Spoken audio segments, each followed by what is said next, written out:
कभी शाम नहीं होने देंगे, शहीदों की कुर्बानी बदनाम नहीं होने देंगे।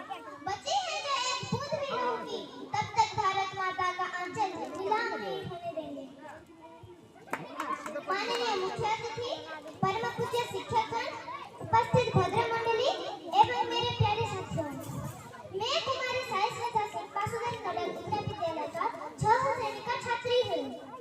आज हम यहाँ पर अपने 78 स्वतंत्रता दिवस का जश्न मनाने के लिए एकत्रित हुए हैं। मैं उस देश की भाग्यवान शिशु हूँ जिसकी होठों में गंगा और हाथों में त्रिरंगा है।